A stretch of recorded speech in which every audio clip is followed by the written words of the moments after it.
Hey, folks. Welcome to Kaiser's Castle. Today I have an excellent guest you're going to really enjoy, and I know this to be a fact. Great guy. His name's Craig. He is one of the Radiant creators. And if you've never tuned into his podcast or you've never seen his videos, he's interviewed a lot of people. I'll let him describe his own channel. But with that being said, thank you for stopping by, Craig. Oh, thanks a lot for having me on. And yeah, how would I describe what I do? Well, I guess there's a website, radiantcreators.com, and we interview inspiring people to inspire others. It seems like if you look at the self-help section of the bookstore, there's not a lot that are still around. But if you look at the self-help, uh, section of a bookstore, it's just gotten bigger and bigger and bigger over the years. But people don't seem to be getting any happier. And we kind of came to the conclusion that really what people need is just inspiration. Because I know that, yeah, there's all these self-help books that say, well, just, write your goals down and do that and do this. There's lots of the Tony Robbins and stuff, Awaken the Giant Within. And that's all great. But it really seems that what people need is inspiration. Inspiration is like an energy that some people have, and you can kind of grasp that, and in some way you can pass that on to people, and then they can use it for whatever works for them in life. And I think also people need hope. I'm not hopeless or hopeful, but I know that I'm oftentimes looking for more faith in humanity, more faith in the future and such. I mean, you can look at it from a Buddhist perspective. Do you need to have a future to be happy? Well, maybe not.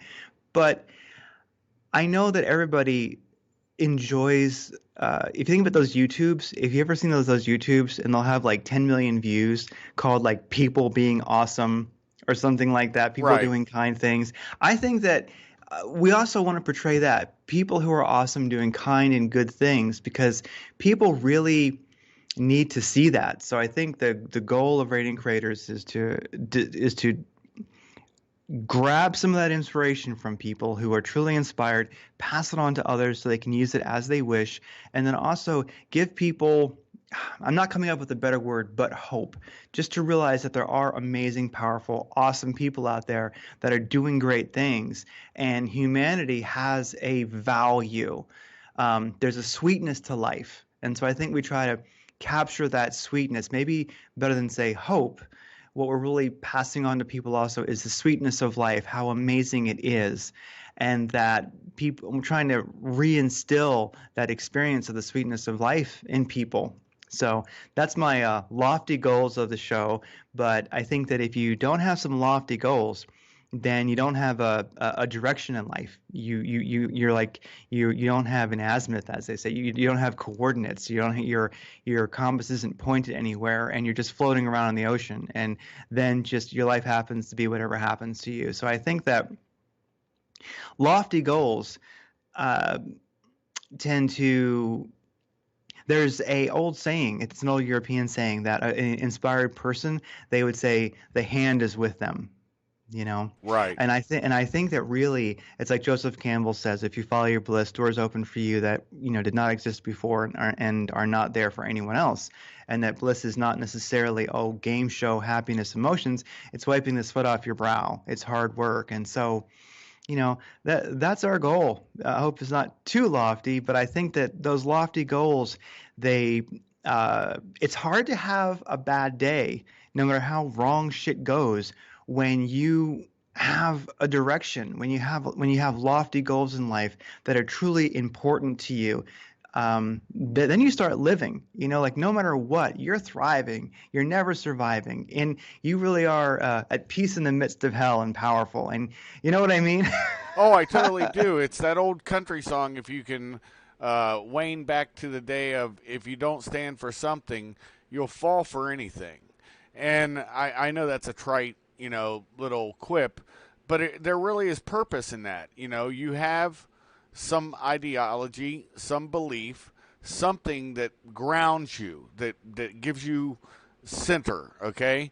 And then the key, I think, while you're following the path for a young man And even a young woman is to find that balance, that yin and yang, that thing that keeps us, while we're centered, we're not leaning too far on the good or bad scale, and it is following your bliss. And so I see exactly what you're talking about, and it's not a lofty goal. You've achieved it. You've interviewed quite a few, even a guy I know, Robert Young Pelton. You've interviewed him on your show. So that you have a varied collection of people you've interviewed. Any of them stand out particularly to you? Well, since you just mentioned Robert Young Pelton, I'll mention him, and then also another person that stands out along these lines. I guess they all do, but with Robert Young Pelton, something I noticed in his life is he did something. He wrote World's Most Dangerous Places, that kind of his entry book, I think you would say. And Right. then he also just started going out as an adventurist to dangerous places. And what he kind of did was he created a business card for himself. And so that book, if one reads all the Robert Young Pelton books, you realize that his first book and the rest of his books as he went along, people were reading these all over the world, and they became, it's really how he got in. I think so many of the dangerous places is people believed he was there to understand what was going on. And so it seems like what I got from the Robert Young Pelton interview was that if you do have a goal in life, if you do have those a desire, especially if it is in some way making the world a better place, I don't think you have to worry about that so much. You know, your inspiration, your where the light is for you, your interests. I believe I'm a very spiritual person, so I believe that's what you have to offer the world. So maybe you're trying to make the world a better place, but it's not essential. As long as you're following your passion, you're doing your part in that. And so he wrote that book, and that got him in everywhere. I think many times I've heard him mention where, oh, you know, I contacted so and so, or I came across these people, and they'd read the book, and it created an instant kinship. People trusted him. So if you start creating something, if you start following your passion in life, get the leash off your neck. Get as free as you can. Like if you hate your job, if it's pure misery, which is what it is for most people, that's fine. It's where you're at. But make it your number one damn goal to get out of that. Don't be helpless. Maybe you can't do it today, but you can. And get that leash off your neck and live your own life. There's going to be some passion that interests you, even if it doesn't seem to have this broader perspective. You know, maybe it's traveling around Arizona and taking pictures of hieroglyphs, you know, and then you Right. start posting it on Facebook. There's some passion. And when you do that, it's going to take you places that you never would have imagined. It's like the world will start welcoming you because you showed up to check it out. And it's really a magical thing. And then another thing that sticks out in my mind is Les Stroud. In talking with him, a lot of people don't realize Les Stroud, Survivor Man, the Survivor Man TV series, and Right. a couple others like Beyond Survival is another one, and he's been on Shark Week and things like that. Is He even searched for Bigfoot. Oh, you know, I think one of the best things he did, honestly, is his search for Bigfoot, and a great series. And if a person has any interest in Bigfoot, it's really worth watching. I like the way he approached it. So he makes a point of just showing up for life. And I guess his success in in his brand, in his passion, in being Les Stroud and doing the adventures he does, has always it really opened doors for him because he just showed up. People don't always realize that he's been broke a lot of his life. Even when he was making Survivor Man, he wasn't necessarily rolling in the money, and even now, he's not a wealthy guy. Um, but you know, who wouldn't want his life, you might say, or who doesn't admire that inspiration? And so there's something about just showing up for life. And I think people should really ask themselves, you know, am I showing up? Did I really show up for life today? You know, am I bringing anything forth? Am I doing something? Is there a passion? You know, so it's kind of like ignite your passion in your interests, whatever they may be, and then show up for them and keep showing up for them. Even if maybe you're a very busy person and you only have an hour a week or an hour a day or 15 minutes a day, for heaven's sakes, take that time and show up and keep showing up. Because Les Stroud, I think one of his real keys to his success is that he relentlessly showed up to experience and share his passions. Oh, I agree. I think that that's number one. And everybody has their own meter of success. I, I can only put it this way: I have a good name in the job that I do. Everybody I've ever worked for, and worked with, and sometimes people who've worked for me from time to time, I try to leave the lightest footprint I can. I.e., I'm not trying to. You will get back what you put out. If you're throwing a lot of hatred and a lot of venom towards, especially in a foreign country, towards the local populace, you're going to get that back in spades and then some.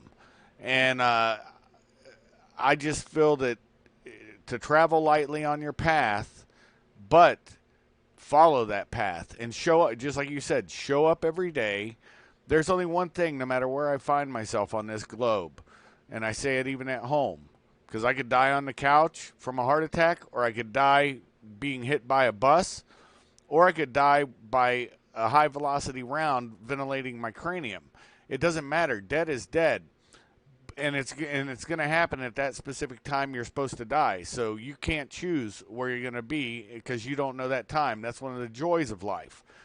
Okay, I'm pontificating a little bit, but my greater point is, I say a prayer. God, put my feet where you want them to be today. And that's accepting that may be, I'm going to take the dirt nap. And I think that's the point that you drive to with your podcast, because that's really the feel I get from it with the different people and the varied people you've interviewed. There's a positivity, and I guess I want to say a light footprint, but success, everybody can't be super money, can't be super famous, can't be super happy all the time, but you can follow your bliss, and bliss does not mean you're happy all the time. Bliss means that you are doing what you enjoy, and you can't be a wage slave, a slave to the man. You can't worry about somebody talking crap behind your back or something. Who cares about that? It's all moxnicks. And your thoughts? Well, yeah, when it comes to following your bliss, something I notice a lot is the GoPro cameras that people put on their helmets, and GoPro themselves doing crazy stuff. And one thing I see is, I always see, okay, with mountain bikers, there's a thing like where you ride downhill very fast on trails, and you'll see them GoProing that. But what I never notice is that they don't really GoPro themselves climbing up the hill. And I sometimes tend to wonder about if they did. I think they drove to the top of the mountain, then they just, coasted down and GoPro'd their extreme video. But I'm never impressed by that. It's funny. I would be more impressed by a person GoProing their ascent, actually climbing that hill, because that really is the bliss part. When all we want to do is get to the top of the mountain, hit our GoPro, and then do a video of ourselves going down the trail very fast. That's flaccid. That's not even interesting to me, really. What would be interesting is the whole journey, like where you're huffing and puffing and pedaling up.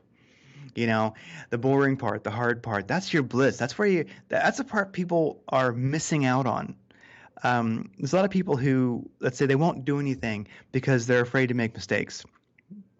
And I think something Robert Young Pelton said in the video, no, he said it in his book, The Adventurist, I think. If you're afraid of failure, you've already failed. Yeah, basically. Yeah. Yeah. And so with that, too many people don't do anything because they're afraid of it not being perfect. Who cares? They're afraid of failing. Who cares?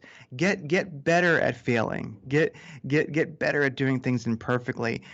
Get better at creating and at doing something and following your passion. So I find that nobody would really truly enjoy just the easy path anyway. If all you do is drive to the top of the mountain and then coast down the trails very fast, I just don't see the slightest bit of reward in that. But if you hammer all the way up the side of that mountain, then you go down, then that's life. And I think that too many people want to coast down or they think, and they only want to coast down. They want to drive up, and they also think that that's success when it's easy. Like they'll think that that having a lot of money, like when they have it, then they'll be successful. But what about the struggle to create it? You know, That's the key. yeah, it's like the struggle, and I think that's something I would love to get across to people is that the struggle to create what you want, it has to be real. That's why they call it struggle. Oh, There's no, exactly. there's no easy way out of it, you know. It's like, even the podcast, which is no great struggle, but like doing the Radiant Creator podcast, I have to, yeah, I make it sound so horrible, but I have to like read a lot of books. I have to, we have, guests on. Now we're lucky we're starting a kind of a lineup of guests, and I have to research them, research their stuff. I have some familiarity with them usually ahead of time, but getting ready for those interviews it's a lot of work. And uh, Aaron, the other Radiant Creator, and I, we both work pretty much full time. We might be self-employed, but we are still working full time. Right. And ultimately, you could say we don't make any money off Radiant Creators. It costs us money because it's time that we could be making money in our own, at our own endeavors. It's like, Radiant Creators is a struggle, but I don't even know where it's going. You might say it's funny. Here's one thing: is when we're following our passions, following our bliss, pursuing our interests, you don't necessarily know where it's going, but the struggle, the doing it has an incredible value, an incredible reward. And I think people need to define sometimes to themselves what is success. To me right now, I've learned, Radiant Creators, it doesn't matter how many people listen to it. That's not success. And it doesn't, what success really is for the show at this point is just that struggle uphill. Sometimes I feel like I've gotten to the top of the hill and it's getting easier. But at the same time, I enjoy the struggle. It's a lot of work. But as you can see, it's like with Robert Young Pelton's first book, it opened doors for him. And so it's the same with, Oh, yeah. you look at someone like Les Stroud, people recognize him. They go, oh, there's Les Stroud, and he's gets invited to places that people would not usually get to go. If you look at Oh, his yeah. one show, Beyond Survival, where he goes and finds tribes that are as close to indigenous as possible, as he puts it, before they're gone. There's something about his integrity where they trusted him to represent them correctly. It's like Robert Young Pelton got in places people could not usually. Les Stroud got into places they couldn't usually. So it's like I'm finding that the struggle is opening doors that would not have been there before. And it's funny, it sounds kind of lofty, but it opens you up to a better world than you used to live in when you follow your passions.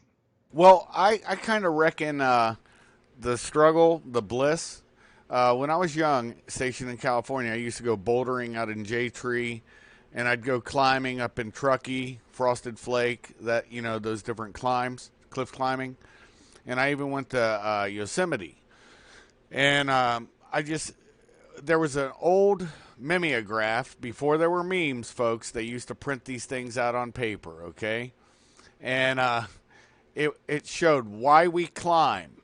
And there's this climber, with his fingers in a crack and wearing his shoes and getting ready to broach the top of it. And there's a naked woman on the top of it. And it's sort of a funny way to depict why you climb. You do it because it's there. And it's the same thing, like you said, with the bicycle. They don't show the struggle. And getting to the top of the mountain or the top of the hill, whatever it is you're climbing, whatever cliff face, that's. I heard Richard Dreyfuss one time say this, and I don't agree with him politically or anything, but he had the best point I think I've ever heard. Somebody was talking to him about, I don't know, some sort of sexual crap. Who cares? It's deviant. But the point was, he said, I despise the orgasm. He goes, because that's the end of the work. And in a way, I guess that's kind of what you said when you're going downhill. You're fizzled out. You are flaccid at that point. I so totally get where you're coming from. And I know I'm throwing in a bunch of analogies, which probably suck. But yeah, I see that on Radiant Creators. Boiler Room. Look, Boiler Room was the reason why I started up doing this thing. And I have mad respect for those people. And there is no money made on it. This is something that I decided if I'm not going to work, I'm going to do this. And I'm not rich by any means. I happen to own my house and whatnot. Well, my wife technically does, because if I ever get sued in a job, they can't take my house and whatnot. I'm basically a vagrant, so I got to get free attorneys and stuff like that. I do everything for a purpose.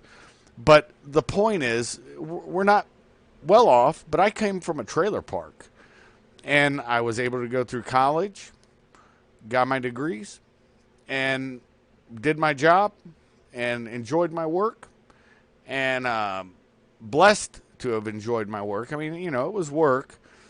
I was a union iron worker putting myself through college and in the National Guard too. I mean, that was a lot on my plate. And if you want to share any of your previous history, that'd be great too, to let the people get to know you, because I'd love to keep having you as a recurring guest, because you're just an awesome dude. Well, thank you. Well, I guess my history is, I was born on the East Coast, which always gives a person a unique perspective. I was born in Wilmington, Delaware, and that's right on the Delaware-Pennsylvania border. So I'm kind of a Eastern Pennsylvanian and a Delaware person. So, like I say, anyone who's grown up on the East Coast kind of knows that it's unique, like every part of the country. So that's Right. kind of my initial upbringing, and it was quite the working class neighborhood and such. And I really I saw a lot of the world right where I grew up, because that's where I was pretty close to Ellis Island, and that's where we had a lot of early immigration back, I think, in the 20s and Right. 30s and such, and even way before then, really. And so you'd have parts of the neighborhood that were like Italian, parts that were German, parts that were Jewish, and this and that, and it was really neat. So I kind of grew up in like America, out and also the very rural woods of Pennsylvania, and then I also grew up in Italy and in Israel. and Okay. and because those parts of the neighborhood were so extremely ethnic, you know, Right. and it was a lot of fun. So I had quite a neat upbringing, and then I ran a family hobby store, which really I always thought was great, because um, something people should always do is just things that totally interest them. Have fun. I think a lot of people are really addicted to trying to save the world right now, and the world is its own problem. Let it be sometimes, and Right. just do things that interest you. One of the beautiful things about hobbies, and I picked this up as a little kid because the family had a big hobby store, and then I was running it when I was in high school. That's cool. Um, yeah, Simpson's Hobby Shop in Wilmington, Delaware, still there, and uh, it was great because, I mean, I really got in touch with that sense of play. People, both kids and adults and old people, everybody, the whole range, just playing, flying a model rocket, making a glider, doing, models of cars, of 60s muscle cars, doing railroad trains, N gauge and HO and O gauge and all this. But truly, playing and enjoying. And even like role playing games, there's like Dungeons and Dragons and many others. And they definitely are a better form of communication. I mean, I remember as a youngster, we'd stay up all night, everyone sleep over at somebody's house, and we'd stay up all night playing Dungeons and Dragons. But the thing is, though, unlike a video game, this is interacting with other people, and it's Right. also opening your mind. It's like a whole night long, this whole marathon session of imagination. Wow. And it builds actual socialization. Yes. Yes, on an interpersonal level, brother. I mean, you are hitting on, these are all topics to build better men and better, women. That's not. I really don't focus on women because I'm sorry, I don't have the plumbing, so I don't really know what women deal with. I'm married to one. She lets me use the plumbing every once in a while. I had grew up with a mother and a twin sister, and I still don't understand them. I've been married going on 26 years, so that's just a fact. But um, so yeah, the socialization of play, even back in the day, it started out with video games. You had to put a quarter in and play, and you'd go out with your friends. Then Atari came out. I went through the entire serious, but you'd always go over to a friend's house because he got a better game and you'd be playing, but we'd all be joking while we're doing it. And there'd be a mass of kids. And we weren't in the house all the time either. We were out there camping, hunting, fishing. Uh, I was never a good fisherman. Everybody else had to tie my hook. And then I learned from my one brother recently how to really fish. That was probably I got back from Afghanistan 2010 that I actually learned how to be a fisherman. But just stupid stuff, running into creeks, playing BB gun wars. Yeah, believe it or not, we put on long johns, long sleeve shirts, long pants, put on some goggles like you would use for a grinder with the side pieces on them, and we would shoot at each other with BB guns. So, I mean, just something funny. Oh yeah, we definitely had BB gun wars when I was a youngster too. Yeah, definitely. It sharpens the mind. and Indeed. indeed. Well, no, play is important. I remember the MythBusters and the Jamie Hyneman, the one who's a little bit more plump.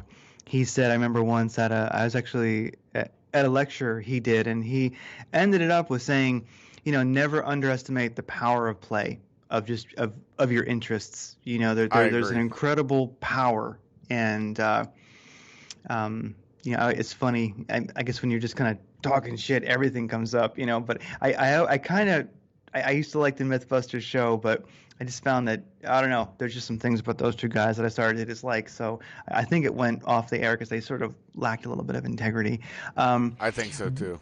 yeah, so it's but he still was right. Never underestimate the power of play. Your interests, your play, what is fun to you, and so we'd stay up all night using our imaginations. And then when I was yeah, well, when I was a youngster, my mom died when I was in high school. She had cancer and she died, Sorry to hear that. and that always changes a person a bit. That's a bit much. But then at the same time, I went into the military when I was like 16, 17. I went in the military and was there 5 years. I was a CB, and went all around Awesome. the world doing stuff, building things. CBs build things. CBs are Navy, but then you go to your CBA school, as they call it, where it's a little different. You're CB's not a motto: fight and build. fight and build. Yeah, we build, we fight. And so we were, you're kind of a light duty offensive soldier, defensive soldier, and you're a construction worker. So that's kind of Yep. what you do. And I mean, things of note that I did, I spent some time in Morocco building jet engine test stands. I went to Desert Shield, Desert Storm, and that was, fun. That was Semper Desert Shield. Fi. Yeah, it was that was for me that was an easy one. I mean, I was Desert Shield, Desert Storm was impressive to see, and Indeed. then yeah, I had no idea. I remember looking. I was at the I think it was like Kuwait, Saudi Arabian border for a little while. Nice thing about being a CB is you build things and something always needs to be built, and so little detachments of you get to go everywhere. And being a Right. mechanic, I always went because things break, and so you have to, as you know, some of the military equipment, it's not all perfect, and some of it breaks a few times on the way there and the way back. So mechanics always go, and I remember the Saudi Arabian Kuwaiti border, I believe, and there were like tanks every like 35 meters as far as I could see in either direction. It was insane. I had never seen anything like that in my life. It was And massive. I know. it, it yeah, oh yeah, it was massive. I was like, I do not believe. I was like, these things go as far as I can see. And being out in the middle of Saudi Arabia and many places, it's like being standing in the ocean, So you're just like, I see tanks forever. Oh my God, it it it literally is like a scene from Star Wars, the Dune Sea. You can just see forever. I totally get. I remember it, man, just like you do. I'll never forget when the air war broke out. The bombing campaign sounded like distant thunder, and that was happening in Kuwait, where they were really hammering them with B-52 arc light raids. And I remember it was like almost constant.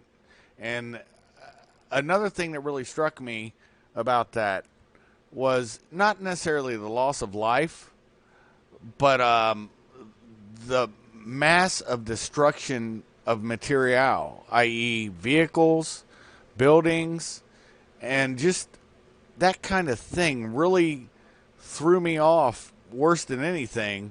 And that's why, anyways, I don't want to get into the minutia of it, but I think you understand my point. There's just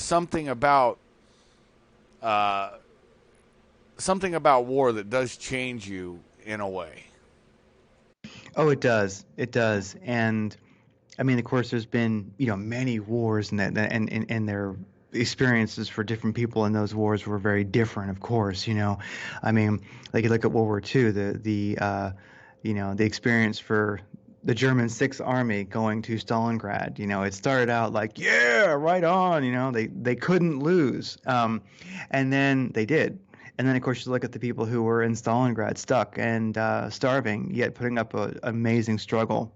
And then you look at, the Battle of Berlin, those attacking it and then also those defending it. And you look at um, the Spitfires from Britain flying into England, yeah. I'm sorry, in England. I'm terrible with geography sometimes. So flying from England, into the bombers coming from Germany, and you just started thinking like, my God, could you imagine being in the sky at that time? Could you imagine viewing that over your head, and hoping that the Spitfires get the knock all the bombers down so you don't get bombed, like you're watching your future in the sky. So yeah, these experiences are sublime. They're so powerful. And I felt like my Yep. experience in the Middle East for me in that situation was almost boring. People don't always realize war can be tremendously boring. The only thing that was kind of scary was the whole Scud missile thing. These old ass. If you ever if anybody Google Scud missile, it is the most pathetic looking thing you've ever seen. This thing, it looks like something from the Flintstones. Oh yeah. You're like, but they kept shooting them at us. And, I was near something they wanted to hit. And so, every damn night for a couple of weeks, it was like, but Are the thing you is though, are you was that, sure? Are you sure they weren't frog missiles, free rocket over ground? They weren't guided. The Scuds we got, we actually got hit by one in Ras Al Jabal. It's called the Jabal incident, and they were Al Hussein missiles. It was a variant of a Scud, and had longer range. And this one happened to have a nerve agent on it, and anyways, me and Sergeant Rick, that's all I'll say about him. He knows. We were the two first responders, and during the Gulf War, I don't know if you had to take them, but we took perodostosterone bromide, which was nerve agent pre-treatment, 3 times a day in a tablet. And what that did was build up an immunity to, I can't even really say an immunity. It did something weird. Every one of us had a strange effect later, but we were actually there, and they were getting readings from nerve agent off this because it didn't blow up. It just crunched like a big beer can on the jetty. And we were right by it. We were by the rear gate in Ras Al Jabal, and we drove as fast. I don't think I've ever driven that fast in my life to it. And EOD came up, and they were all tapped out in their tap suits and stuff. And they had their little meter, and they're like, "There's nerve agent here. Why aren't you guys masked up?" And we just looked over as we were writing our reports. What are you talking about, man? I mean, the missile was still red hot from, I guess, reentry or the friction of flying. I don't know what. And it was like smoking, but it was from heat. And we just kept riding. So, anyways, that was. But free rockets over ground used to hit Ras Al Mashab all the time, and that's why I asked that question. Because if you're up near Ras Al Mashab in that area, that we used to call that Frog City. I don't necessarily know where I was. I know, but we did encounter those too, and that was we used to just call it. I don't remember where it was. Sometimes I guess maybe I should have been paying attention, but as a soldier at the time, especially also being younger, you were just going where you were going. Hop in the truck, we're going, and like where I don't know. So I don't know where it was. Okay. But we did encounter some frog missiles, and they were very different sounding. Those were like louder, and I think to me they sounded faster. Yep. They seemed to fly lower, where the Scuds kind of flew like up higher to like a slow orange flame. If you see them at night, Yep. then they just fall, and Scuds can't turn. So we used to just watch them like, you know, yeah, we'd be all hiding in our bunkers because when they were coming our direction, you know, the AWACS planes would see it, and I used to do command center duty. I was one of the like map guys, and so they would give you the coordinate of where it was launched from in the azimuth, and then you could see, you tell everybody, hit the alarm, then you tell everybody, yeah, it's going to miss us, but you know, keep your heads down until we're sure, because maybe the wind could push it or something. But yeah, that was a crazy time, and so it got scudded. And they're hilarious, these ancient Russian things, and you just start thinking, like, my Yep. God, one of these ridiculous, like World War II, like I think it was probably crappy in World War II when they made them. This thing might get me. Oh my gosh, it was so funny.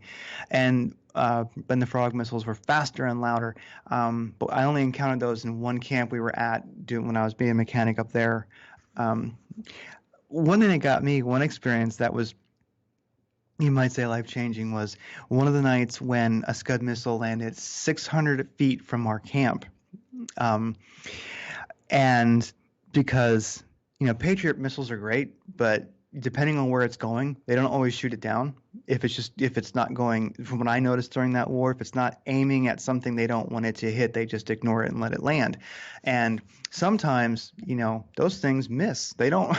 Sorry, I've witnessed it myself. But Right. sometimes you see the slow moving orange flame is coming, then you see the fast little white flame, and they just miss each other. Or sometimes it doesn't hit it right. They kind of bounce off each other, and now the Scud missile is going somewhere it changes direction, and oh shit, Exactly. now you don't know what's going to happen. So um, they were trying to stop them from getting to where we were at because we were near something they wanted to that they were trying to hit, Right. and we did not want them to hit it, and so.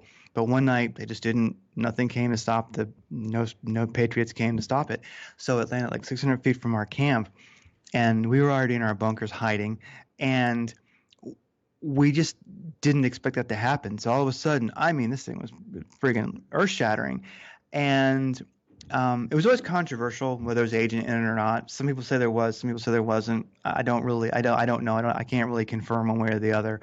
Um, but luckily, we were upwind of it, so we were good. But for some reason, out of the blue, that evening, and this is really rare, it got foggy. Right. It actually, just this intense, thick fog came in, and uh, and it started to come down the stairs into the bunkers, and our bunkers started to fill with fog, and we didn't know it had never gotten foggy. We'd been there a couple months, and it never had gotten foggy before. And so we were all freaked the hell out in our mop gear with our masks on. You know, we're like making sure we duct tape our sleeves and everything, and the bottom of our pants. We're like, oh my God. So we thought we were sitting an agent, So you you were in know. full Mop 4. Yeah, we were. We were. Wow. Because it landed near us and we didn't know. So, you know, you have that one crew that goes out and checks for agent. And you know how it kind of is in the military. Sometimes they just don't tell you things you don't know, and so it was controversial, like whether it had agent or not. Some people said it was, some people said it wasn't. But you know, we were told it wasn't officially. But supposedly maybe there was mustard gas in it. They were saying, but we were upwind, so you Well, never know in the well they military. As you know, in the military, a lot of times you just don't know. It's well need to know. You know. well they covered it up for a long time. The Jabel incident, you can look it up. The English EOD came out with because we were working with Englishmen too, Royal Military Policemen, and so were the EOD teams. A matter of fact, our EOD brief was given by an Englishman for our entire MP company. And he was like, "It's your bacon, boys." You know, this, that, and the other. Just his terminology was a whole lot different. But anywho, that's a confirmed nerve agent that did happen. And the only reason why I brought up paradystospermine bromide, I wondered if you guys were also taking it. It wasn't allowed by the FDA to be sold in the U.S., but it was allowed in the military. And all of the packets, there were these little blister packets, uh, and the pill was really small. and we had to take it. Matter of fact, you had to do it 3 times a day. They'd wake you up if you. We worked at nights. I did. The only reason I know the area, Tariq 121, Tariq 122, Miracle, what we used to call Miracle Mile Highway, led up to Ras Al Mashab and Ring of Fire Highway. It was a place where they burned off all the excess petroleum. I traveled. I did highway patrol after my first, I don't know, 2 months. And my first 2 months, it was basically just port security. Matter of fact, First FSG, which no longer exists anymore, we were specialists in port security. I mean, we knew what we were doing. And we did our field ops and our baseline ops over there too. But the point was that, yeah, a lot of it does get covered up. And that's why I had to, I'm sorry I cut you off. But Oh no, not at all. It's great. I mean, we're just two guys, talking shit. So I love being able to relax for a change because usually I have to have everything screwed down. And as you know, interviewing is a bit, it's not easy. It's wonderful, but there's that bliss. You're wiping sweat off your brow, So I have the easy part. So let's just talk. yeah, that's how I like my format. Just two dudes talking. Um, but my point is, you're a fellow veteran from the same war that popped my cherry, and actually got me addicted to the bullshit. But in all honesty, man, there was a lot about that war that was covered up. We'll diverge from. Okay, there's always been this thing: no blood for oil under Bush Senior, and this, that, and the other, and yet they don't even realize why the war happened. And there was a guy, I'm just going to tell you, I'm going to run down why the war happened. Oh, I'd love to know, and it's valuable to me. I like it because, and I love the format that we're doing. It's where I always try to get to when I interview people is to get to this place, And I'd love to know why it happened because it's funny. It's like I was there and I have no idea why it happened, but also the pills you're talking about, where they were small in a blister pack, looked like kind of baby aspirin. Took 3 of them a day. I took that. I had no idea what it was. That's and nerve agent pretreatment. yeah, I did not know what it was, and we didn't know what it was. As you know, if you, of course, having been in the military, a lot of times it's like, here, take these 3 times a day. Well, what is it? It's like none of your fucking business. That's what it is. But I'm taking it. Shut up. All right. That is the military. That's kind of how it works. Yep. We only knew what it was because our medic or corpsman that we had actually broke it down to us and told us, boys, this is what this is for. And I went through NBC course while I was there. I still have the book from it. Anyway, so getting back to why the war started. You remember Saddam Hussein had these super guns, right? No, super guns. No. Yeah. Okay, there's a guy by the name of Gerald Bull. There's a documentary on him. During the Gulf War, he was assassinated. That's all I'll say on that. He was assassinated in Brussels, Belgium. And he had built these super guns for Saddam Hussein. And they only found out that the guns were being built, other than by satellite, which they would never admit to, because the English seized a bunch of tubes that were labeled pipelines going to Iraq. And so anyways, there was a technology we have and had, and you can look it up. It's Oregon who actually leaked it. I did a show on it a long time ago, so I'm not going to get into the full thing. But you know what a nerve agent does to you, right? It short circuits your nervous system. Yeah, it's definitely one of the terrible ways to die. Right. Definitely. Well, there's a satellite system that we have, the Russians had, and the Chinese had. And that's why George Bush, it was the first time it was ever said, nuclear, chemical, biological, and other weapons of mass destruction. Okay? He said that numerous times. And in the lead up to it, we left on the 7th of August after the invasion on the 2nd of August. But we heard all the speeches, and we would always look at each other like, NBC, why is he saying this other weapons of mass destruction stuff? Well, we found out. Anyways, the super guns, they said, were aimed towards Israel. They weren't. What they were doing is they had that technology too. They were the 4th largest army on the planet. And they were Gerald Bull started out with the Army because the Army was going to put satellites in space with his super guns that he built. And Saddam Hussein did do that. And he had that same technology like we did. He got it from the Chinese. And we couldn't go to war with Russia. We couldn't go to war with China. But we damn sure could go to war with Saddam Hussein. And that's why the war started. Over that technology. Wow. And what was I think you mentioned it, but like what was the super gun by like definition that they were building? Like what kind of weapon was that? It's a cannon that launches a large-sized projectile. And like I said, NASA wanted to do it once the satellite got put up by Sputnik. They were using Gerald Bull because he was a ballistics genius, and super guns were his thing. He did prison time over selling stuff illegally and stuff, but that was a bridge too far. And so, as he went up to his door in Brussels, they say it was a team of men. It wasn't a team of men. He was killed and shot, dead, and they never found the people who did it. So there it is. That's Gerald Bull in a nutshell. You can look up the documentary. But that's what he actually did, was build those super guns. And it was a proven technology since the time of Sputnik, so the 50s.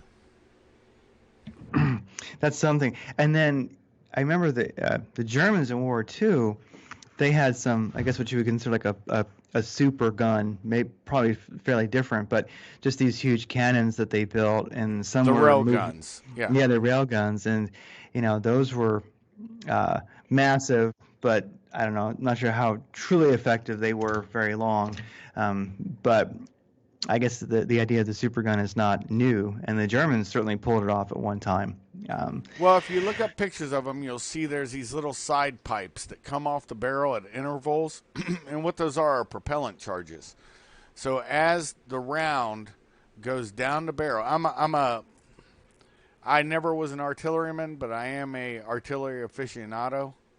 And so rail guns, yeah, they had a lifespan of like 50 to 100 rounds, and they would fire Volkswagen-size rounds. So it was basically a battleship on a rail, okay? And it took a long time to make them. The last one was destroyed, I think, after the siege of Stalingrad, so it wouldn't fall into enemy hands.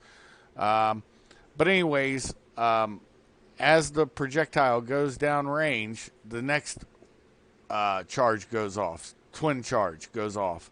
And it propels it to the next one until it gets super high velocity, enough to put it out through the atmosphere. And then it becomes, because of the way the barrel was facing, it would go into geosynchronous orbit. And it became a platform. If you look up Oregon accidentally releases, Homeland Security accidentally releases electronic warfare thing, and you'll see what I'm talking about, what it does. But it basically is like, it shuts off your nervous system by a gigawatt. It can be either a point or an area target, and they can just shut people down. I mean, literally shut you down. It will just shut your life off. Wow. So I guess if they were working on that, I could see that being a concern for the world. Right. Yeah. I'm happy with uh, I'm not one for gun control. I'm a Second Amendment zealot basically, along with the rest of the Bill of Rights. But Right. when it comes to weapons of mass destruction that can kill everyone, well, maybe we can talk regulation. Yeah. When it comes to that. Not just that, man. I mean, you can still. Here's what's so bizarre about the whole shit. You can own a tank. You can own a fighter jet. You just got to pay the tax stamp. The entire purpose of the ATF, I have no, except for their explosives thing that they focus on now. Their existence is revenuers. They're tax collectors. They were under, when I first went into federal service, they were under Department of Treasury. And I knew some great ATF guys. And I've also met a few that I wouldn't think were decent. And so the interesting part for me is they put them in justice because of their explosives thing, and yet now all of the department see ATF was the most overturned and violation of American civil rights federal organization on the planet. This is a fact. There's books written about their abuses. I mean, there's one guy that he was in federally. If you sell flintlocks or percussion cap, black powder guns, they're considered a non-gun. Okay, federally. Now states all consider them a gun, but federally it's a non-gun. So there's no issue with anything you do with a black powder gun. This guy was a black powder gun dealer. He sold black powder and a black powder gun. This is just one of the things. This happened in the 1960s. And that's all he had in his home. But he had one of them old complaint department pick a number. It's a fake grenade that has a number on the pin. And it's a joke thing. Well, they got a warrant to do a raid at his house in the evening. And they came in. He comes down with 2 flintlocks because he didn't know who the hell was breaking into his gun shop. And the warrant was because he was making explosives. And it was because of that complaint department on a wood thing with the number 1. And that's a serious abuse. And, it was, the guy's dead. They killed him. But, went to court afterwards and family sued him. And ATF it should honestly just go back to Treasury and they should just collect the taxes. Because it's a tax stamp is all you're buying. If you want anything you want, you could still get. You just got to pay the taxes on it. And then you also open yourself up to them being able to stop by your house anytime they want. So there you go. Oh yeah. Yeah, I mean, a lot of it comes down to, what you can afford. I mean, you can buy, a fully automatic M2 50 caliber machine gun, and you can suppress it if you want, which is a pretty damn horrifying thing. Like, why does anybody need that? But I don't care. You can have it if you want it, if you can afford it. So yeah, it's amazing what people can own, and I'm all for it. But I find it to be very charming. Just since I'm really a Second Amendment advocate, I guess you would say. And I've done a lot of political work when I lived in Washington State, was very involved in Second Amendment politics there. And because the Second Amendment is taking quite a beating in Washington State. And so you kind of have to get involved if you care. And that's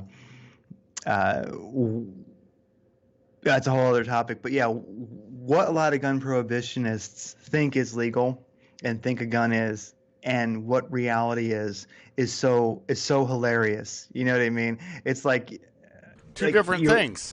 Yeah, it's like you're worried about my magazine capacity. Well, I own a tank with a fully automatic 50 caliber machine gun in my garage, right?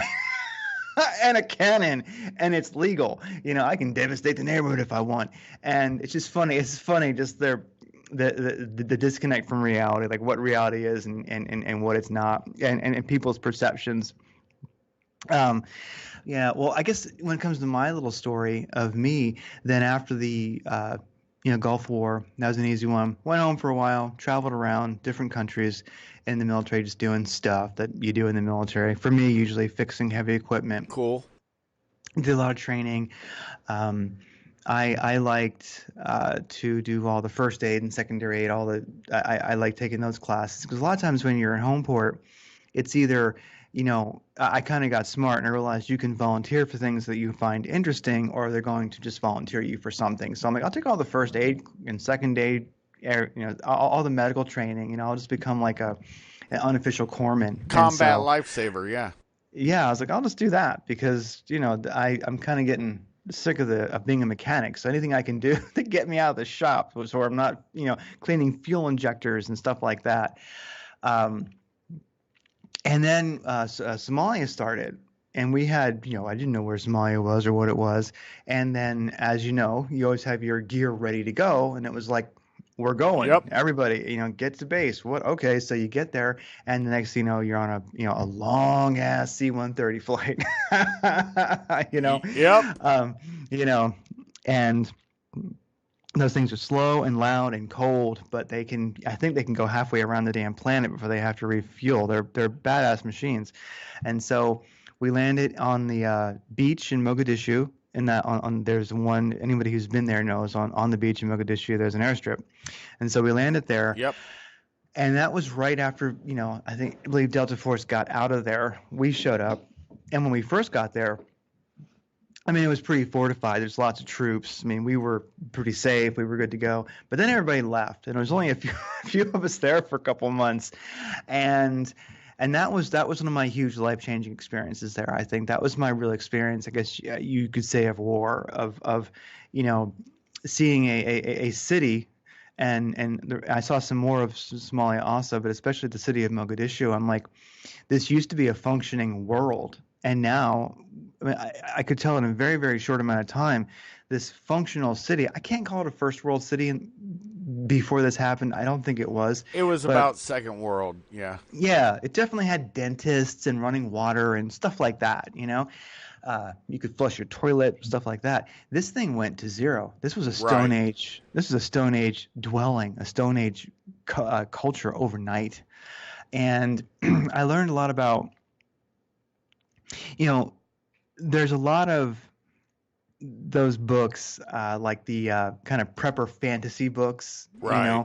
which I've read a couple, or I have, they're fun. But I got to experience, and one of the great things about the military and why people reference it the whole rest of their life if they ever were in the military is because it was such an extreme and powerful time, and you saw things that there's just no other way you're ever going to see, You're right. and unless it's like World War II and you're in France or something like that, and you're being attacked, or you're in Stalingrad fighting back the Germans. But as a soldier, you see amazing things, amazingly horrible, sublime things. And what got me was you had a functional city that then was not a functional city. Stone Age, nothing worked. There was no electricity, no running water. And I guess, and I could go into all the details of it, but I mean, basically, I saw what happens when the real shit hits the fan, like if we had a Right. grid down situation. So I'm a bit of a prepper, and that may have been where that began, because I was like, well, I know exactly what happens when the grid goes down, Oh yeah. and it was a strange world that I lived in there for a while. I was only there, 4.5 months, but that was difficult because we were just, as Seabees, we were trying to get the power working, keep the power working, keep water working, keep the sewage working. I drove a dozer down, a few sewage ditches to clear them out, Right. and and as a mechanic, I can tell you that's where tracks on dozers always break. That's where they break. Uh, Right in the shit. They break right right in the shit. Literally, that's where they break, Fucking A. It's like, oh God, can we at least drag it out? Oh my God, with what? Right. Oh, so I experienced that, and I remember I was on the beach at night, and that's where we had our big clothes washers. And being a CB, that's what we manage, is things like that. We take care of washing your clothes and making toilets for you. And so, I was out there with a native from Somalia who was, helping, and we just thrown these big bags of clothes in these huge washers at night, and that was one of the duties. If you had duty, you'd be out there doing it. And I said to him, like, looking at Somalia, and you can hear people fighting off in the distance. You just get used to it. And I said, man, this is fucked up. This is really messed up. And he looked at me. This guy, beautiful guy, Nizam Mohammed, amazing guy, Right. And he said, I'll never forget. He looked at me and says, "That's the problem with you white people." Yep. He goes, you know what? You see something like this, and you think the world just got fucked up, and you're like texting your friends, "Hey, guess what? The world's fucked up. It just happened." Right. It was like you see something like this and you think it just happened. And he told me, he goes, "Man, the world was fucked up before George Washington was president. If you didn't happen to know." Yep. That's the one thing you said it earlier. Past wars, and I wanted to interject, but I wanted to be such a polite host. I wanted to say, and future ones, they're coming. And Art Bell said something that I used to listen to him all the time on stakeouts and whatever when I was a Fed, but um, whatever I was doing, if it was night and I could get him in, I would listen to him because it kept me awake, right? Listening to, the vampire calling line or whatever the hell freakiness was happening that night. And I'll never forget, bruh. Um, it was right before, what war was that? I wasn't in it yet. Yeah, it was right before the invasion of Iraq. He said, when you roll the war dice, you don't know which side's going to come up craps. And that's very true. And like you said, and I say this all the time, I say it in just this way on my channel, that sticky, wet, masturbational fantasy of all these sci-fi authors, which is what they are, the prepper, end of the world, without rule of law kind of authors, right, is nothing more than a sticky, wet, masturbational fantasy because in reality, in America especially, you would be looking at a war at doorbell level because everybody, it's like Rwanda times Sarajevo, and that's the reality of it. And so I agree with you, on having supplies and this, that, and the other, because trust me, I'm the same way. In Kaiser's Castle, we're well plenty. And just happenstance, when I bought my house, it was built in 1881, but in 1950s, they decided to put a basement in it. And when they put the basement in, and we didn't even look in the basement, bro. We bought the house. There's a bomb shelter for nukes. So that was an interesting thing when I went downstairs in the basement for the first time to put the washer and dryer, and I'm like, why is this secondary room back? What the hell? So it's kind of funny story. Oh gosh, now if the realtor was really good, they'd have like, shown the lady, okay, the kitchen's got great windows and skylights, and for you, there's a bomb shelter. It would just be Yeah, like, we'll take it. We'll take it. we were all over it. It's got a bomb shelter. Are you serious? Yeah, it's kind of funny, but during tornadoes, guess where we go? So, and, like I said, I blow muff fake on a lot of the fantasy tales, but I will say that it's just something nobody should ever.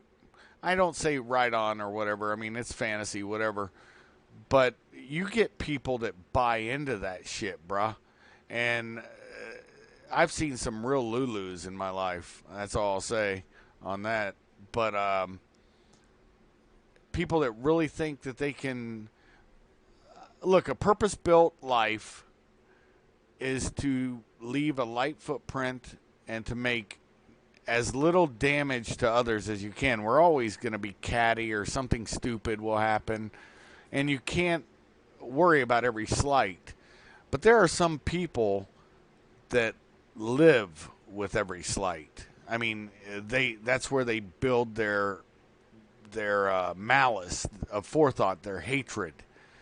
And sometimes it's time to dial it back. It builds their paranoia. I mean, like I said, I've seen some Lulus, bro. Oh yeah, and I think that one of the things people realize who've been in those situations is, violence is unpredictable. And so I just look at it like no one's really a badass at all to me. Nobody is, and I'm not either, because there's nobody who can't get blown up. There's nobody who can't get shot, and there's nobody who can't starve or freeze to Yep. death or die from heat exhaustion. You realize that like humans are neat. We're really strong, but we're also extremely fragile. It doesn't matter Super if fragile. yeah, and I just look at it like we have here in Scottsdale, there's these little scooters you can rent. They're kind of invading cities everywhere. These little scooters you can rent, they're battery powered. And these things are like designed to kill people. These things are so dangerous. If you hit a little like rut or something, you totally faceplant on these things. And we have Wow. people, yeah, and rather than like be a good individuals of integrity and just stop renting them, or have improved versions made that are safe, they just create a better EULA. They just lawyer up the companies that are renting these things, which is awful. But you look and you realize how um, people's lives are beautiful. They're having fun, and then they rent these scooters, and then somebody's dead or terribly injured, and it just happened in a second. And I think it just makes people who've been through the kind of experiences we have, you just realize the sweetness of life, and you realize that life's that violence itself is very, very, very, it's completely unpredictable, And so to me, I think one of the things that I don't have that I did, when I first went in the military, but I don't have anymore, and I definitely lost it in Somalia, is any notion of being a badass. Like I am not a tough guy. I'm not a badass at all. And I think that whole sort of operator mentality we have these days, the beard and the AR on the cover of like Recoil magazine, I see that shit. And if there's a such thing as toxic masculinity, which is a ridiculous term, I don't buy it, but I'm like, Right. I think that's a little toxic, because when you walk around like a peacock with your feathers out looking for trouble, you're It's not going to come to you. it's going to come to you. You'll get what you look for, and you're not appreciating the sacredness and the sweetness of life and enjoying it. Because like violence is unpredictable. I would have to tell people, in case you didn't know out there, if anybody doesn't know this, the good people don't always win. That's You know right. what I mean? It doesn't prove a goddamn thing. It just means that, like, do you think anybody wins a knife fight? No, one person bleeds to death first. That's stupid. That's right. You know? Yeah, and everybody gets cut in a knife fight. So definitely something I got from those experiences was that I'm not a tough guy, and I really appreciate the sweetness of life. You just you appreciate, wow, the sweetness of that day. And if there's a way to cheat the system, really, it's pursue your interests every day. Do things that you believe matter. Be a good person and just enjoy the sweetness of life. Whether it's whatever it is, connect to that experience, that sweetness of life. Maybe it's your Yep. kids, maybe it's your cat, maybe it's whatever it might be. If you enjoyed that day, if you connected to life and you saw that sweetness of it and you appreciated it, like if you die that day or the next day, I think you won. You really won. Well, I'll tell you a funny thing. You've seen my page and what I do for a living and whatnot, and there's a lot.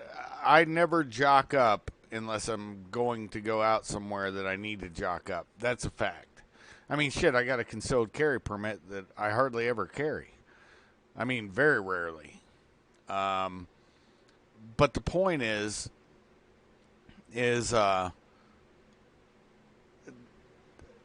that's still cunty to me. I am a cunt, cunt, cunt, cunt, a big fat stinking cunt. Anyways, but the greater point is, I agree with you on if you show a bad, mean face, you're gonna get back exactly what you give. But sometimes you have to do it, and of course the picture's going back home. You gotta impress the wife somehow, right?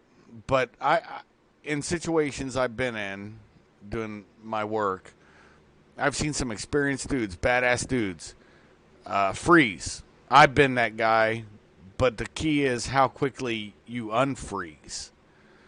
And I'm not a badass. I am a cunt, but I know what the hell I'm doing, and that was something I think really shined with your interview with Robert Young Pelton. It's about keeping your mind fresh and cool and just relaxing and realizing what comes. We honestly don't have control of it. Your thoughts on that? Yeah, actually, in that interview with Robert Young Pelton, I know that one of the quotes that I grabbed out of, I think, the Adventurous book, and mentioned to him, we talked about it briefly, was it's not what you're afraid of that can kill you. and that's quite often it. So yeah, You're right. um, it's what really gets us. It's like Buckminster Fuller said. What we're afraid of statistically just about never happens. So if you're afraid of it, it's actually unlikely to happen. What gets us totally blindsides us usually. We never see it coming. So uh, yeah, I would say that we it's good to train yourself for those bad situations. It's good to know what to do, to have a plan. Um, so it's funny where you'll find maybe a lot of ex-military people, and you don't have to be ex-military, but I'm just going to use that as an example since we're both ex-military. Um, Right.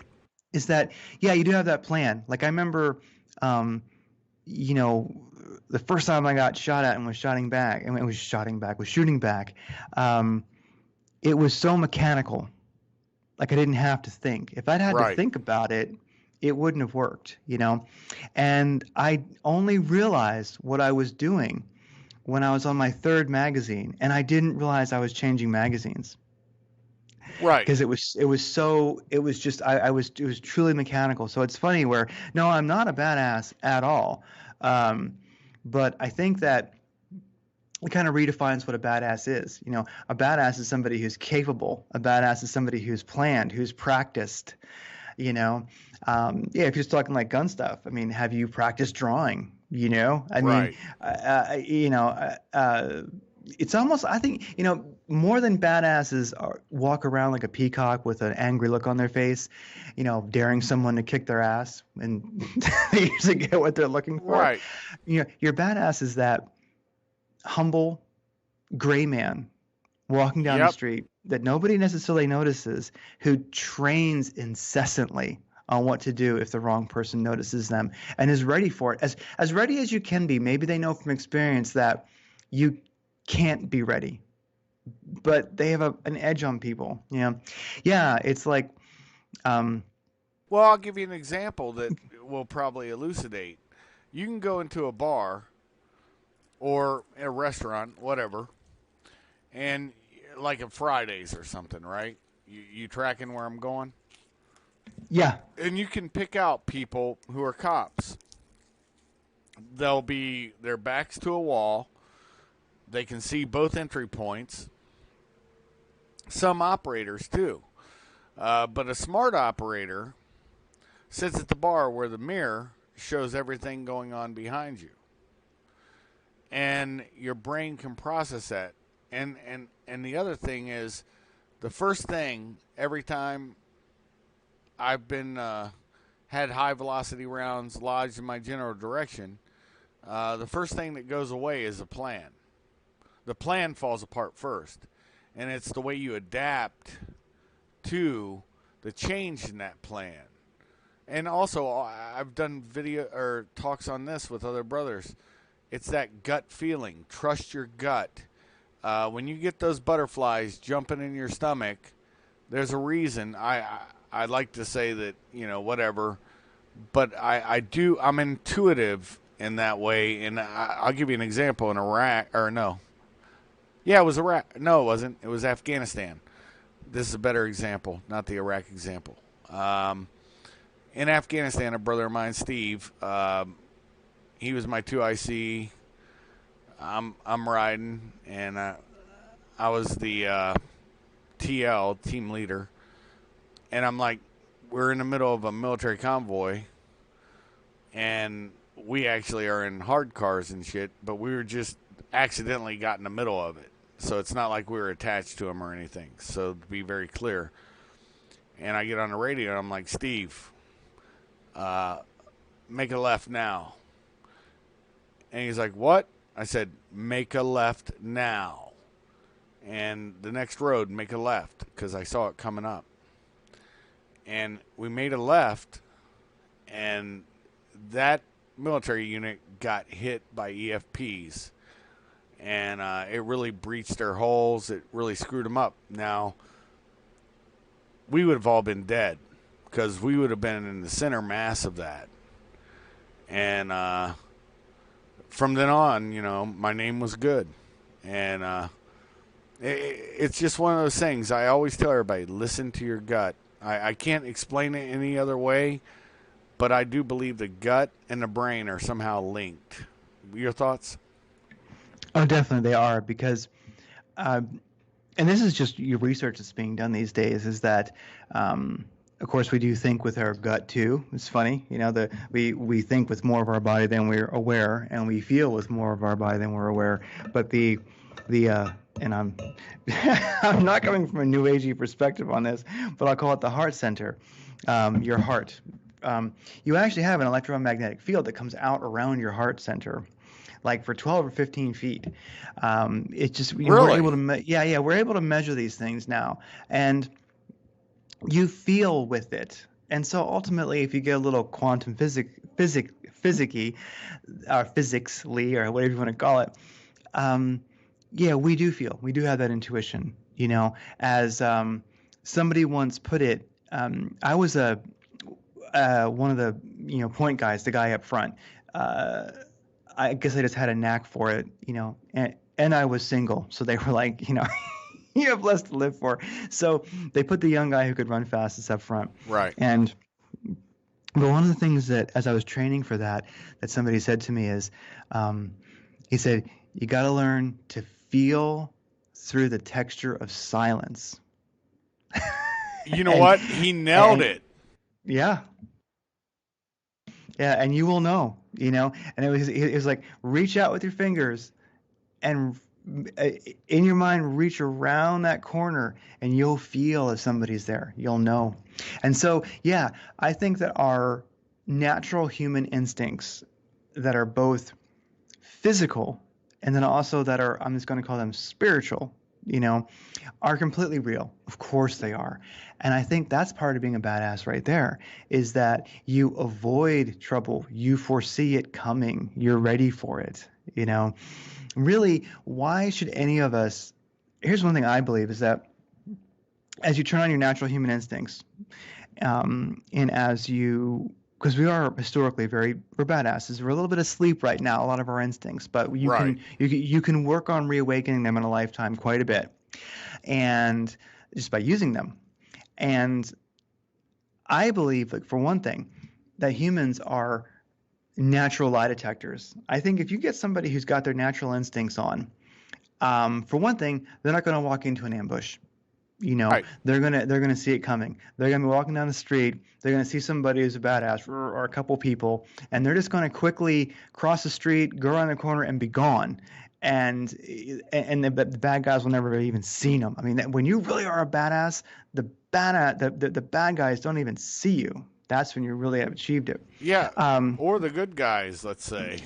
yeah, well, I was always moved by like different forces, like in Somalia, the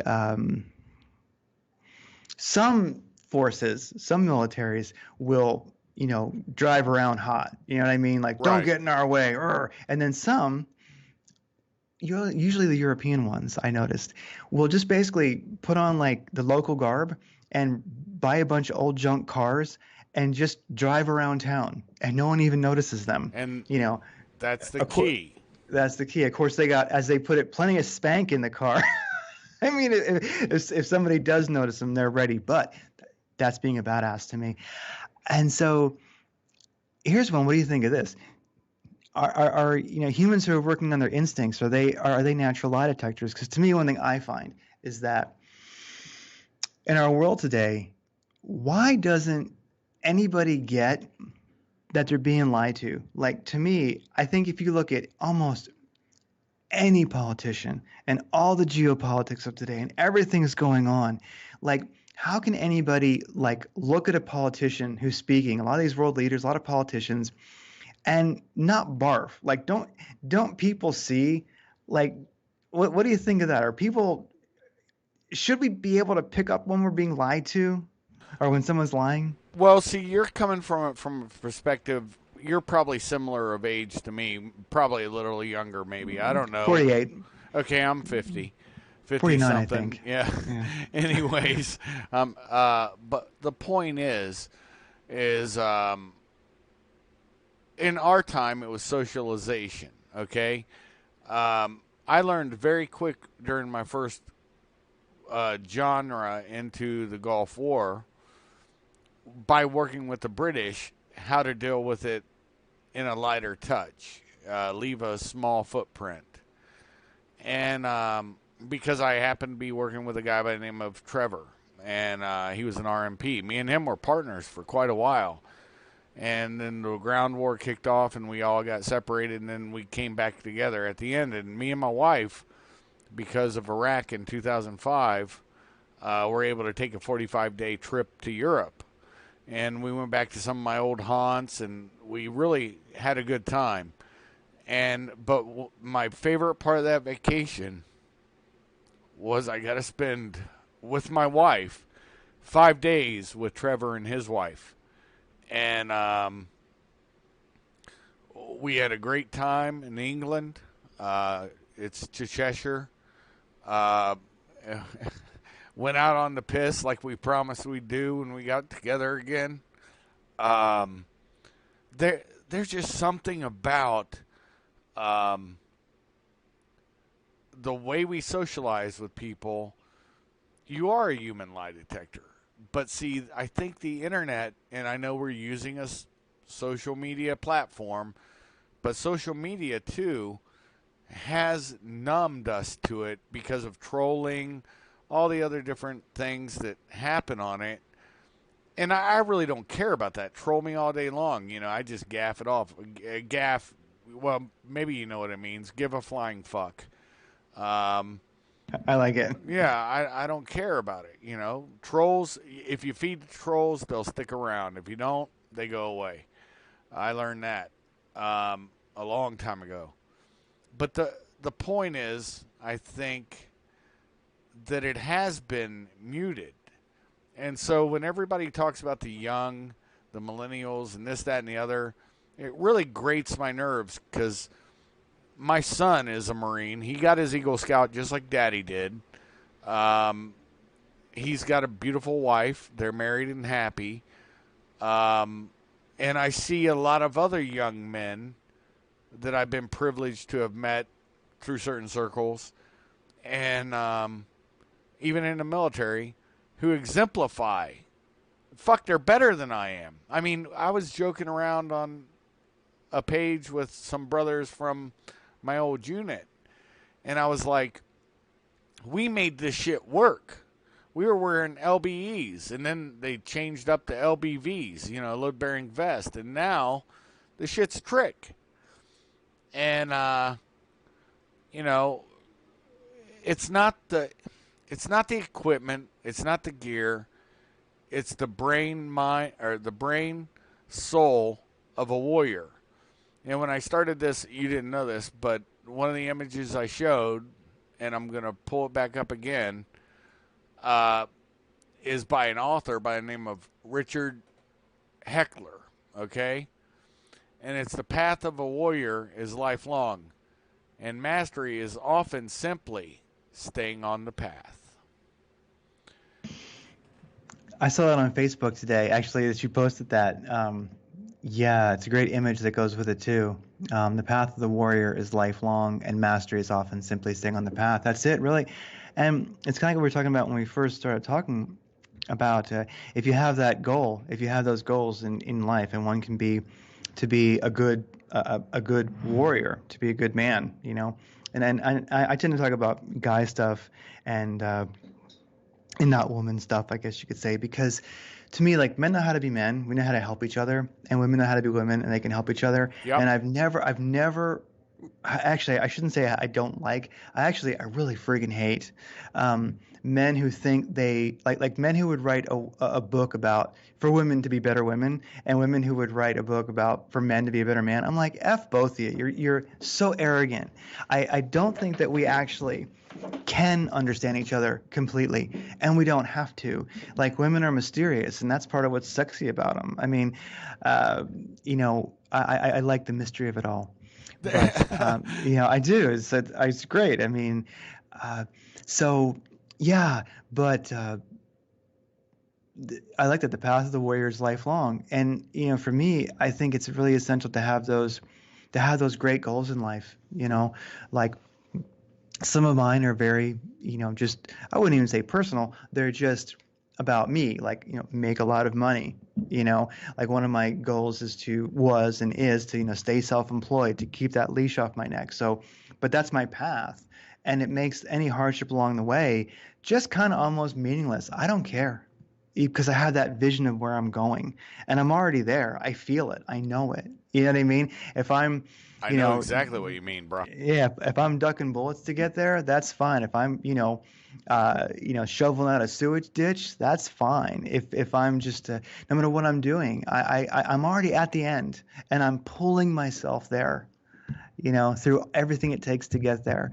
And then there's just nothing that's unsurmountable. So I think part of it, like your show, helping men to be better men, trying to identify what is that, and then helping. I think it's important. I think that if young men don't have attention from older good men, they really have a hard time figuring out how to be a good man. It's almost like, I don't know what it's like for women, but I know for men at least, I really have a belief that young men need good mentors. They don't seem Exactly. to figure it out themselves. They don't. What do you think? I agree with it totally. I told you I'm a bastard. I had a twin sister. I love my mom. She's passed in 2006, but um, um, I had two women as role models. So I was the biggest cunt on the planet when I went to Army Basic in 1985 and AIT, Military Police School, at 17. And luckily, my drill sergeants were my first mentors, and I got wrapped into another mentor shortly thereafter. Uh, and that became a lifelong mentor. I mean, he got pissed at me and bounced off my page a few days back, but that's okay. That's him. I understand him. I love him. But the point is there is a reason that we all uh, exist as men, and it's because of good mentorship. And that's why I say my son is a much better man than I, because he had a father. So I was able, it wasn't some Boy Scout leader, I was able to take him out in below zero weather for a camp out in our backyard, because guess what? Anybody who deals with survival training and stuff will tell you that John McCann, he's awesome. He has his own little product line, and he also sells books. And he's on my page, by the way, if you ever want to add him. Great guy, and a former Marine also. And he has the same adage I do. Don't go way out in the wilderness to try your hand at survival. First, you train for it in your backyard. If something goes sideways, you can walk in your house. If, let's say, my son would have fallen in the fire or I would have, I can walk in the house. If we're out there in the sticks of southern Ohio, guess what? We're not walking in a house, and we may not even be close to a car. So that changes the game. And he was young when we did that. I posted a photo of it.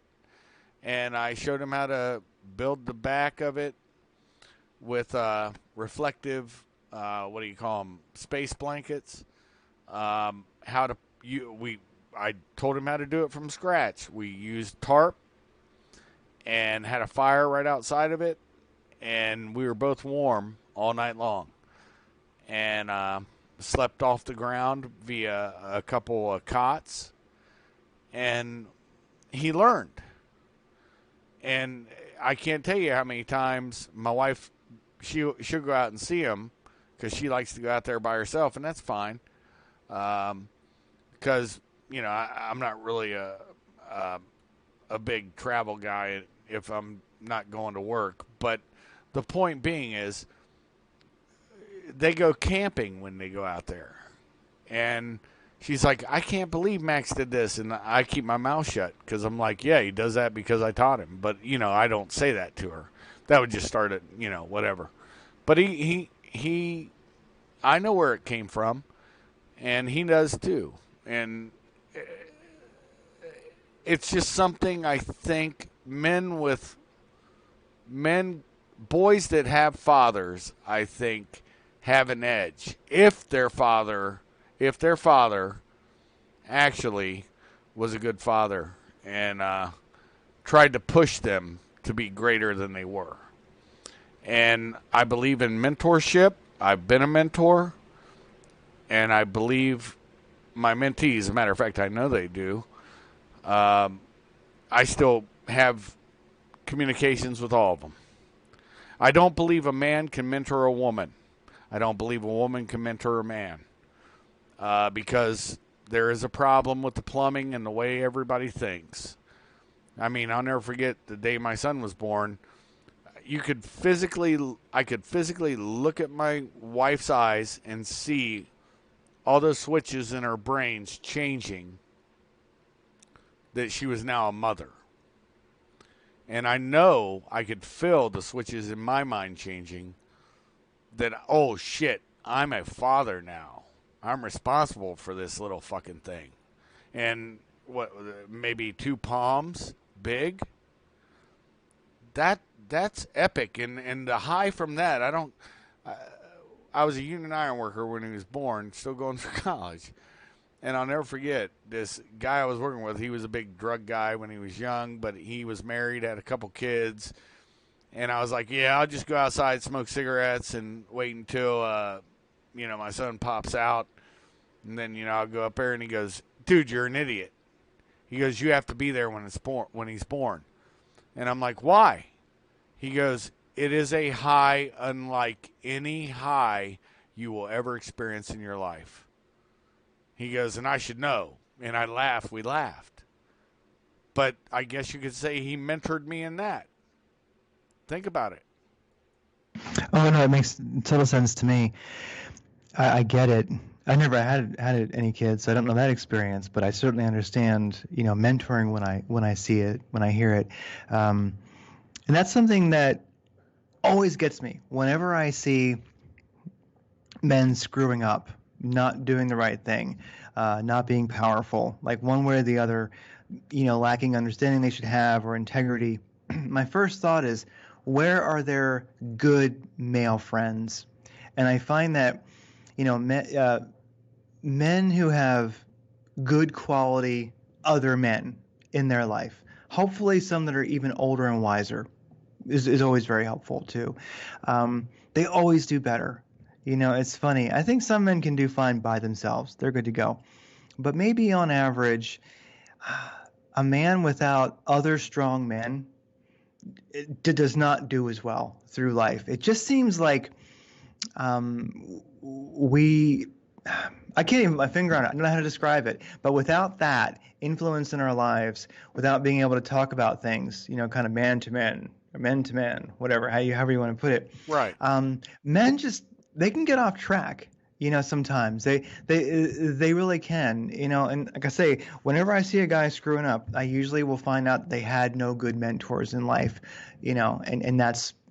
So really, I don't know, maybe women can pull it off all by themselves. Maybe some men can, but I would say most, they don't do so well without the good mentorship when they're young. And even when they get older, as adults, they still don't do as well without the company of good men around them to, keep them sane, to say, because I mean, one of the best things for a man is when somebody you respect, especially if they're an elder, says, you're a fuck up. Yep. I mean, I don't think it works with women. I don't know. But I can say for men, when you see that somebody you respect just thought less of you, and It slays you. it kills you, and you straighten up, and you want to prove to them that you are not who they saw.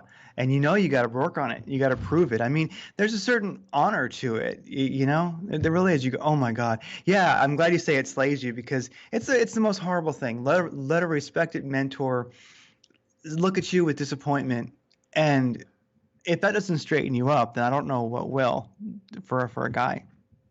I totally and wholeheartedly agree with you, brother. Uh, I know I would not be the man. They push. I tell you what, I can explain it, I guess, a little better than you can. They push us to be our best. We need to be pushed as men. We need to excel. And you're not going to excel. And it could even be somebody who's, you know, a mentor is such a, it's a term I like to delineate it. A mentor is somebody that stands by you for, like, all my mentors I've known, over 30 some years, right? And I still know them. That's somebody that has stuck by me my entire life, and I don't owe him anything. And the best mentor I ever had, my first one, said, you know, I'll mentor you. If there's ever a time I can't help you anymore, I'll leave you. And if you think I'm not giving you what you need, you can leave me, and nobody's ass hurt over it. That's a mentor. Now, anybody can be trained by anybody. That's a difference. And I think we've blurred the line. It's just like with leadership and management.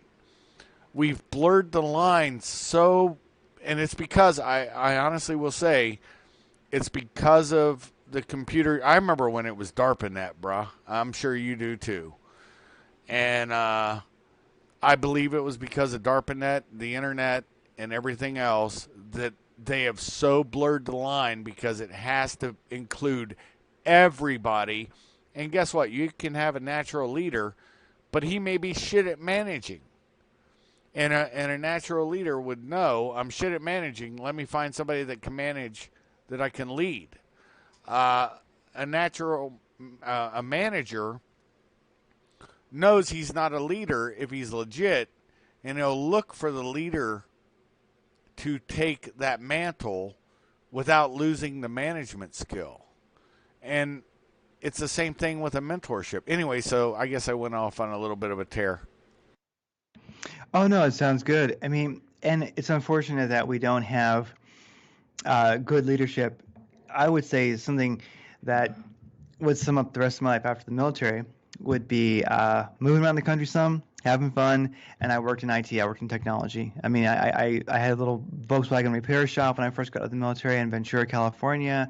You know, worked at a health food store, filling bulk bins. Eventually started working in technology, and that's what I did for like 23 years. And then recently I stopped, and I do I'm self-employed. I do a couple things, and I guess one of the things that was very hard about being in the corporate world was that I don't know if it ever did. I think it did.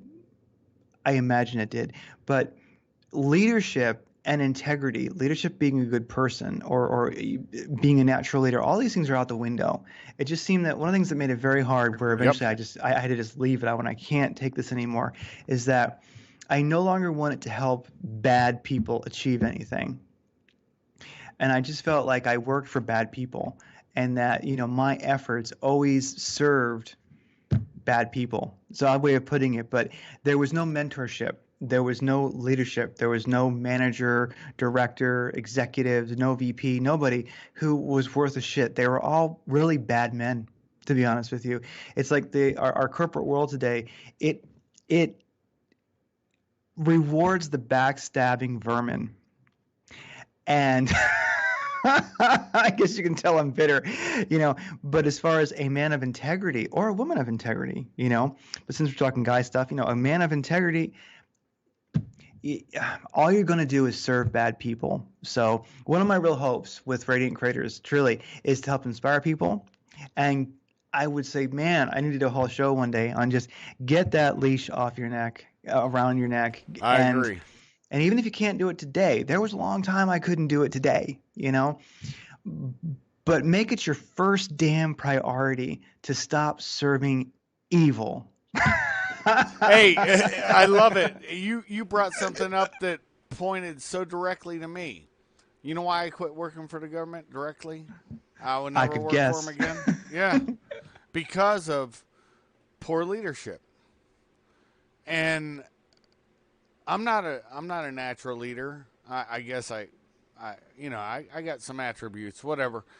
But the point is, I got sick of listening to idiots telling me what I should do, what I can't do, and I took the full mantle of responsibility.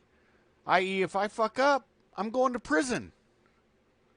That's okay, because I'm not going to fuck up. I'm not going to make a stupid choice. I mean, maybe if I get older and I get Alzheimer's or some weirdness, maybe I'll make a stupid choice. But right now, I'm not. And I won't do it, and I haven't done it in the past. So I guess it's not just when you said that, it really hit home that just like with Radiant Creators, your channel or your website, and you're also hosted on Alternative Currents. All those will be hashtagged in the thing. I'll get links to them and I'll put them in the description for you, brother. Because people need to listen to your channel a lot, even more than mine, and I mean that. If you want to share this, I'll give you a copy of it, and you can download it, do whatever you want to do with it, because I believe this was an epic interview of a man. But the point being is, it's about responsibility. The buck does stop with me. And I do. There was one of my greatest mentors. I'll never forget him. He's like, "Don't lie to me. Lie to everybody else, but don't lie to me." He goes, "Matter of fact, shut your mouth." He goes, "I'll do all the lying. I'll lie all the way until the prison bars close behind you." He goes, "Then I'm done lying, but the prison bars are already closing behind you, so obviously." What his lies were didn't work, right? See, it's a joke. I'm trying to be comedic to end this. So I was a little lost there for a second. Yeah, but that really was his thing, and it was a joke. He would laugh, and we'd hoist a beer. And but the point was, don't lie to him. And I got it. And luckily, he was one of my first mentors that said that to me. So, and they're unsung heroes. A mentor, all my mentees never have to discuss that I mentored them. I see it in their actions. If you knew on that page that you're able to access how many people I've actually mentored on there in the game, the actual game, it'd probably fucking surprise you. Yeah, there was somebody. Yeah, there was somebody on somebody I interviewed. Oh gosh, and it's terrible that I forget which one it was. But they said, act like you have a film crew following you around all the time. Yep. Act like you have a film crew. That this is actually a documentary, and people will see this and make sure everything you do, you're proud of. That you're okay with. Because in a way, you could say there's a film crew following you around. So, yeah. Well, it it's been great. I gotta get back to work. I was trying to close it out too, bro. Yeah, yeah. I think it's a great spot. I mean, I think we did a great thing. I love it. This is great. I mean, I look forward to talking again. We'll be in touch. We're connected via Skype and such. So we'll be chatting. And no, it's been great. I'm glad. This was a lot of fun. I think we did create something great, and I look forward to we will get it out there. Also, we'll either just link to you when you post it, or however you want to do it. I'm happy just you linking can download it and just name it whatever you want, brother. It's your property. I'm I don't care how it goes out, but this is a conversation that had to happen, and I'm super proud of this one along with all the other ones I've done. So, it's just fact. Oh, I love it too. This was a good one. Well, it's great talking to you, and I think that we'll talk again soon. And well, Ian, take it easy. And yeah, so this is Craig from Radiant Creators. Check us out at radiantcreators.com, and of course, alternatecurrentradio.com has the show too. So everybody, take care. You take care, and I guess I'm out. Will do. God bless. Be well. Be safe. With that being said, folks, thank you for stopping by Kaiser's Castle and sitting on my big orange couch. And Take yourself your coffee, your tea, your soda, your adult libation. I'm going to pull the drawbridge up and close this one out.